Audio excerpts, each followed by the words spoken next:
Let's start this episode with one goal: to make your day better than it was 5 minutes ago. This is Champagne Smiles and Magical Miles, and I'm your host, Stephanie Parks. If you're new here, welcome. I'm really glad you're here. If you're returning, welcome home. Whether you're a Disney adult, a runner, a busy parent, a dream chaser, or someone craving a little more intention, you're in the right place. Hello, friends. Welcome to Champagne Smiles and Magical Miles. I'm Stephanie Parks, and today's episode is a chapter that I'm so excited to share with you. It's finally the right time for this episode. It's the running story, the origin story of how this small town girl who never identified as a long distance runner ended up falling in love with miles, medals, magic, and the community that changed her life. You all know I talk a lot about races, runDisney, costumes, finish lines, how much joy I find in this journey. But have you ever wondered how it all started? This is it.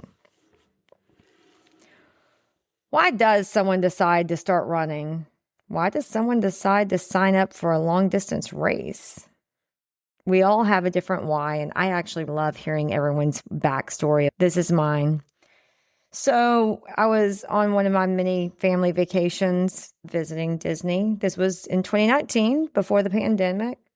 And I saw these strange necklaces hanging from people, and they were all wearing matching shirts. If you know, you know. I'm like, is this a conference with cool name badges? I don't think so. Those are really fancy name badges. Why do they all have matching shirts on? So I stopped someone out of curiosity and I said, what's going on? Like, are you here for something? And in true runDisney community fashion, they happily stopped and said, here, you want to touch my medal? It's really cool. And the enthusiasm that this stranger exuded, sharing the pride of her story, I was intrigued. I immediately Googled racing at Disney and started the journey to registering for my first Disney race.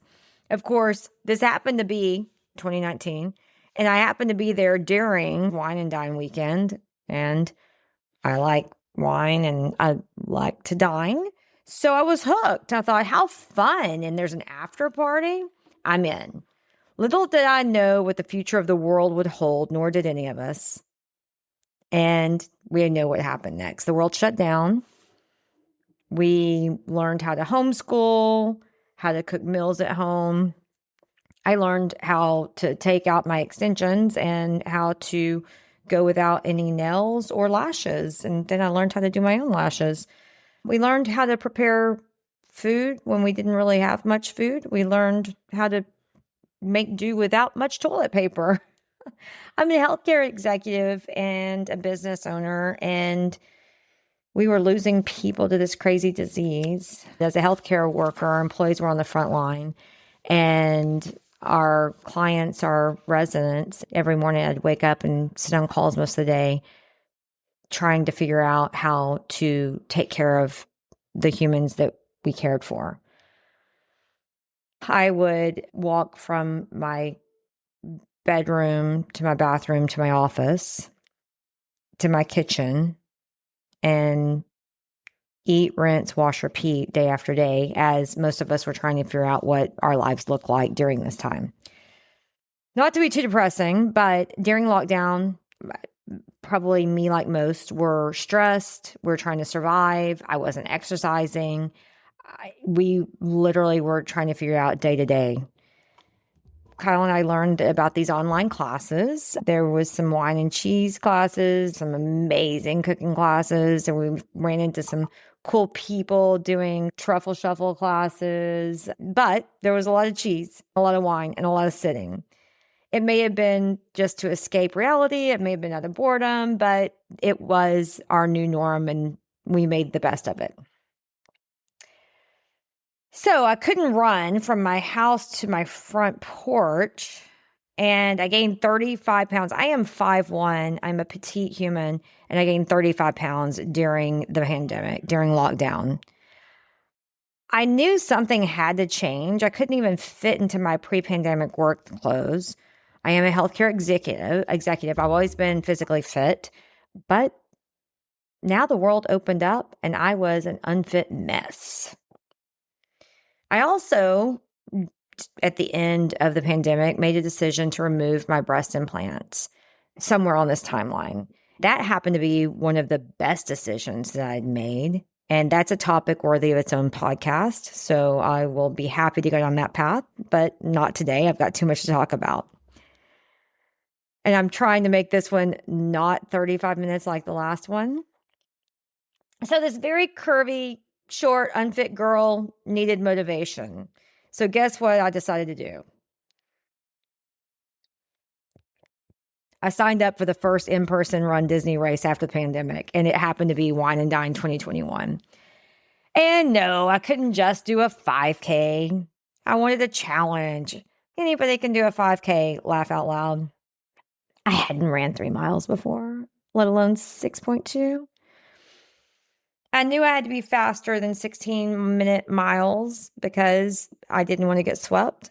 So my goal was just to finish. My sweet husband walked around the neighborhood with me. I tried to jog. My boobs hurt. I was peeing myself. It wasn't pretty. 35 pounds on my 5'1" petite frame, and I was a hot mess. He would try to jog a little with me. I was like, it hurts. I don't feel good. My boobs hurt. I'm peeing, all the things. This isn't pretty or sexy. And I wanted to share this story with my community. So here it is. My husband was a cross-country runner. I'm sure he was frustrated, but he stayed by my side. And eventually we went from 20-minute miles to 18-minute miles day after day, down to 14-minute miles before the race. So we walk. I didn't know about the Galloway method at the time. I just made up my own. I didn't know anything about pacing. I was listening to music that was the wrong pace. It didn't feel good. I didn't have the right equipment, but it was race day and I was always headstrong. I was going to finish this race. Happened to be the coldest, rainiest morning in Orlando at 2 a.m. And since then, I've ran every race since, and I haven't ran a race that was as cold as or as miserable as that first 10K morning when we showed up in 2021. We showed up extra early. We had no idea about the races. I didn't want to be too late. We were in the last corral, of course, and I was nervous about those scary balloon ladies. And those of you who don't know about Run Disney, the balloon ladies are super sweet and super supportive, but they're scary when you don't think you're fast enough to finish. So it was 2 a.m. It was cold. It was wet. And I was sorely undertrained in the wrong equipment. We had very little sleep. Mistake, lessons learned. My daughter was flying in from college. She got delayed coming in from Kansas, Rock Chalk Jayhawk. She was coming to support me. And so we were staying at the Grand Floridian, and guess what Colin and I decided to do? Yes, Enchanted Rose has amazing old fashions, if you don't know. We sat there and drank old fashions at the Enchanted Rose the night before my very first 10K until my daughter landed and made it. And then we enjoyed one with her. So 2 a.m. came early and fast. We're standing in the corral and my husband goes, somebody's reeking of whiskey. Embarrassingly, it was his beautiful bride. Now, we could argue that maybe it kept me warm while we waited. I don't know. But I will never do it again. It was a painful race. We ran faster probably than we've ever ran before, mostly because I was cold, wet, and hungover. Lots of bad decisions, lots of education that I've done since then, but we finished. We crossed the finish line. It was a bit of a blur. I ran on my tiptoes, which makes for some really sore calf muscles. It wasn't pretty, but check the box, accomplished. Soaked in some Epsom salt, rinsed off, went to the Wine and Dine after party, And guess what I saw? I saw every shape, size, age, and pace of a runner with challenge medals, walking around celebrating, laughing, dancing. In that moment, I'm watching those beautiful Yzma medals with the pink potion. She actually haunts me because it's my forever runDisney FOMO. And if you know, you know. It was a beautiful medal. It's not just about the medals. It was about the community. And at that moment, I knew I could do it. I'm sorry to my husband, Kyle, who is my runDisney husband that people know. He thought the painful 10K would be the end to my running ambitions. But that night, this headstrong 5'1" petite female decided, who was at the time 35 pounds overweight, this wasn't the one-time thing that you thought it was. It was my new community, and this is who I am becoming. So that brings me to one of my favorite segments of Champagne Smiles and Magical Miles, which is Words Matter. This is episode 6. I'm woefully overdue. I'm sorry to my community, but life happened. We've been super busy with the start of the year. I hope you're having a great 2026. Words matter. The word is becoming. Episode 1 was grace, giving, and allowing yourself to receive grace. I think it's probably easier to give than to allow yourself to receive grace. Keep that continuously top of mind. Episode 2, purpose, doing with purpose and having a purpose. Episode 3 was kindness, being mindful and giving kindness even in difficult situations. Episode 4, presence. Being present is more important than being perfect. New Year's Eve with my girls, one of my favorite episodes. It was long, I'm sorry. I didn't have a voice. I was in Tahoe. They were in Orlando. My editing was rushed because I wanted to give it to you before New Year's Eve, but it was authentic. Anchored, my word of the year, and I'm practicing what anchored means to me daily. And I'm really hoping you guys have your word and that you're practicing it and keeping it in your head and trying every day. I say, okay, anchored, what does that mean today? Now, the long-awaited running episode, the word that matters is becoming. Not finished, just becoming. Everyone you admire, everyone you look up to, everyone you think that they are doing something you couldn't do, started where you are. I like to think wherever we are in our journey in life, we are all still becoming who we will be, moving closer with every step to who you think you will become, not who you are. The first race introduced me to the soul of the runDisney community, the energy, the sunrise start line. And if you know what I mean, that sunrise usually happens as you're well into your race. The finish line tears, which legitimately happen. Usually I cry when I see the castle, and typically I cry when I cross that finish line, especially after a hard race. This Dopey was an emotional one for me. From that one horrific starting line at the 10K in 2021 at the Wine Dine, that community has changed everything. Since then, I've become a 4-time Dopey Challenge finisher. With that comes also a 4-time marathon completer in 2025, completed a perfect season running every Walt Disney World and Disneyland race for the 24-25 season. I am chasing my second perfect season this year. And with the end of the Disneyland races, it's very meaningful what we're going to do in 2 weeks.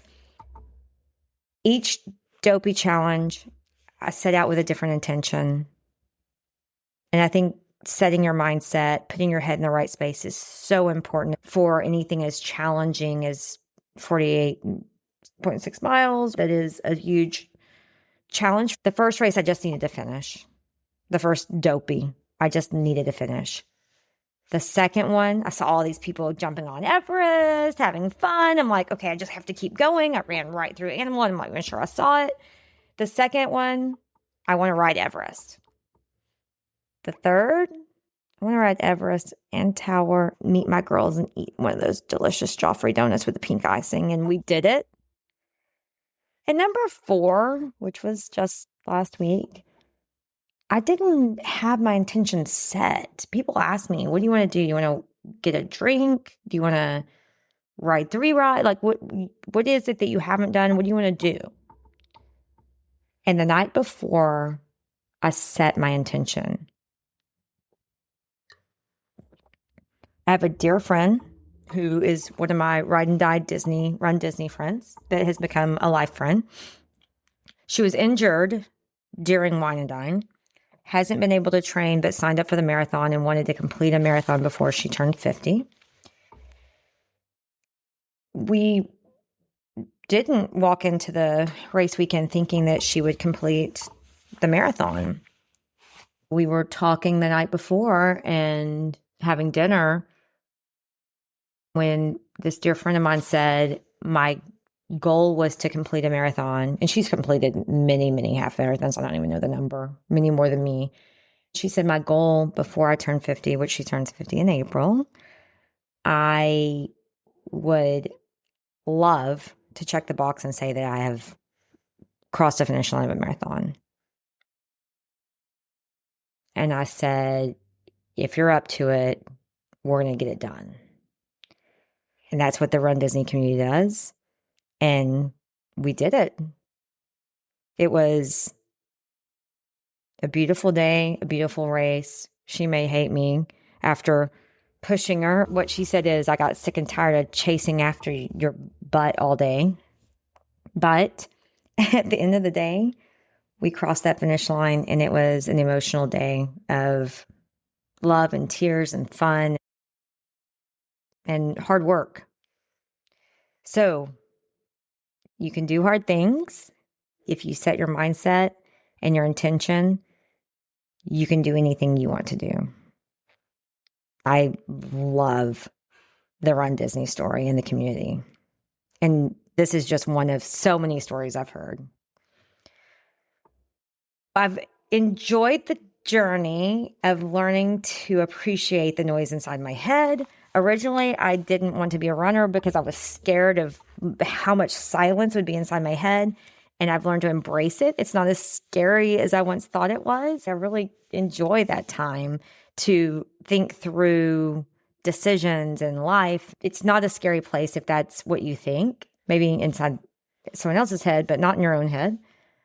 So the girl who barely moved during lockdown mastered charcuterie boards instead of training plans and became a long distance runner, running to the castle before sunshine. And now, the first time I'm saying this out loud publicly, I'm contemplating chasing the stars. If you don't know, ask me, but Berlin is first on the list. I would love to hear from anyone who has started that journey. My goal is to finish all 6. You don't need to be first. You don't need to be perfect. You need consistency, patience, believe in yourself. Choose something that stretches you. It doesn't have to be running. Find a supportive community and just show up. Running didn't just make me physically and mentally stronger. It gave me a community with lifelong friends. It gave me a space to think and breathe and dream. It allows me to be a better mother, a better wife, a better leader, a better friend, and a woman who chases joy on purpose. And I'm so proud of that. So before we wrap up today, I want to leave you with real life tips. I always try to give you something to take away, and I hope that you took something away from the content. Running after 40 is a different sport. Galloway Method is amazing. He has amazing resources and books and trainings. It changed my life and how I think about running. Having the right gear also changes everything. Your body does deserve the right support. Your joints deserve protection, and you need cute outfits. Anyway, I've spent the last few years testing shoes, bras, socks, apparel, ways to not leak when I run. Message me. I can send you links. At some point, will post different things that I use.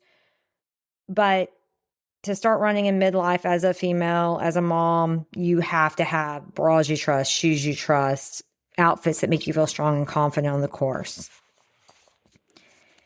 As always, you can reach out to me. Now for the fun part. I've been thinking about this a lot, and I'm a terrible self-marketer, but I am having so much fun with Champagne Smiles and Magical Miles, and I've created some swag. I'm trying to build a personal brand.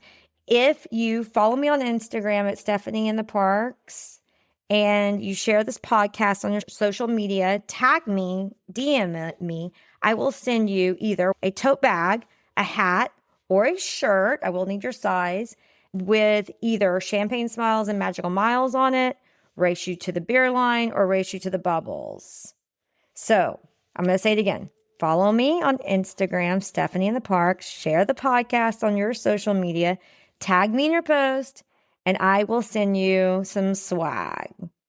This community isn't just about miles. It's about joy, courage, confidence, and showing up for those that you care about.